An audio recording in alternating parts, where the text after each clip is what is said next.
அப்படியே சில்லுன்னு அடிக்கிற மழை காற்றுக்கு இந்த டயட்டெல்லாம் கைவிட்டலாம் அப்படின்னு தோணுதுங்க. பட் இருந்தாலும் நம்ம இந்த தடவை எந்த ப்ராப்ளமே இல்லாமல் இந்த டயட்டை முடிக்கணும் அப்படின்னு சொல்லிட்டு நான் என்னோடய ரெசிபி செய்யறதுக்கு ஆரம்பிச்சிட்டேன்.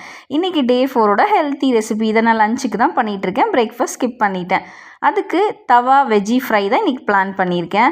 ஒரு தோசை தவா எடுத்துகிட்டு அதில் கொஞ்சோண்டு ஆயில், ஆனியன், கேப்சிகம், முட்டைக்கோஸ், கேரட் இது எல்லாமே ஷாலோ ஃப்ரை பண்ணிக்கிட்டேன் 5 மினிட்ஸ். அதுக்கப்புறம் நடுவில் கொஞ்சம் குழிப்பறித்து அதில் இத்தினோண்டு ஆயில் விட்டுட்டு 3 எக் உடச்சி ஊற்றிக்கிட்டேன். எக்கில் பெப்பர், சீரகத்தூள், உப்பு இதுக்கு தகுந்த மாதிரி நீங்கள் போட்டு நல்லா மிக்ஸ் பண்ணிவிட்டு ஹை ஃப்ளேமில் ஒரு 2 மினிட்ஸ் நல்லா இந்த எக்கையும் வெஜ்ஜீஸையும் நல்லா வதக்கி விடுங்க. சூப்பரான தவா ஃப்ரைங்க. இது மழை காலத்துக்கு செமையாக இருந்தது. இது அப்படியே பெப்பர் தூள் போட்டு சாப்பிட்டோனாலும் சூப்பரான ஒரு டயட் ஃபுட்டு. வீட்டில் மற்றவங்களுக்கு எல்லாம் ரசம் சாதம் கூட இதை சர்வ் பண்ணுங்கள். சூப்பராக இருக்கும். மீண்டும் இன்னொரு வீடியோ பதிவில் சந்திப்போம். பிடிச்சிருந்தால் லைக், ஷேர், சப்ஸ்கிரைப் பண்ணுங்கள்.